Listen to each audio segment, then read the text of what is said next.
ধর্মের পূজা হচ্ছে শয়তানের ইবাদত। হারুনুর রশিদ সাহেবকে ক্ষমা চেতেই হবে। আমাদের সনাতন ধর্ম অবলম্বনকে নিয়ে যে বাজে মন্তব্য করেছে, বলেছে হিন্দু ধর্মের পূজা হচ্ছে শয়তানের ইবাদত, তো এটা যার যার ধর্ম, তার ধর্মকে নিয়ে যদি কটূক্তি করা হয় তার অবশ্যই হৃদয়ে রক্তক্ষরণ হয়।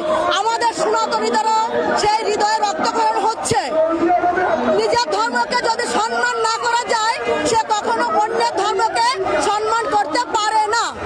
এই জন্যই তার প্রার্থিতা আমরা বাতিল চাচ্ছি। বাংলাদেশে বসবাস করে সর্বধর্মের সর্বজনগণের অধিকার সবার রাষ্ট্রপক্ষের সমানভাবে নিশ্চিত করতে হবে। অন্য ধর্মের লোকের যে অধিকার আছে, আমার ধর্মেরও আমার সেই অধিকার আছে। তার মানে এই না যে অন্য ধর্মকে নিয়ে আমি কটূক্তি করব।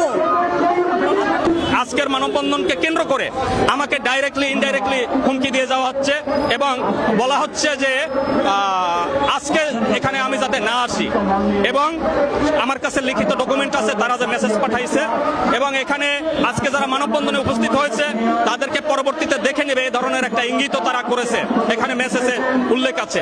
অতএব আমি এখানে কিন্তু বাংলাদেশের বেশিরভাগ হিন্দু এখন আশাবাদী যে বিএনপি ক্ষমতায় আসলে বাংলাদেশের হিন্দুরা ভালো থাকবে, কিন্তু এখানে কিন্তু সেই বিশ্বাস ভঙ্গ হয়ে যাচ্ছে বিএনপির প্রতি। অতএব বিএনপিকেও আমরা অনুরোধ জানাবো এই বিষয়ে তারা দলীয় সিদ্ধান্ত নেবেন বলে আমি আশাবাদী, এবং হারুনুর রশিদ সাহেবকে ক্ষমা চেতেই হবে। আগামীকাল শনিবারের মধ্যে যদি উনি ক্ষমা না চান, রবিবারে আইনগতভাবে ওনার বিরুদ্ধে আমরা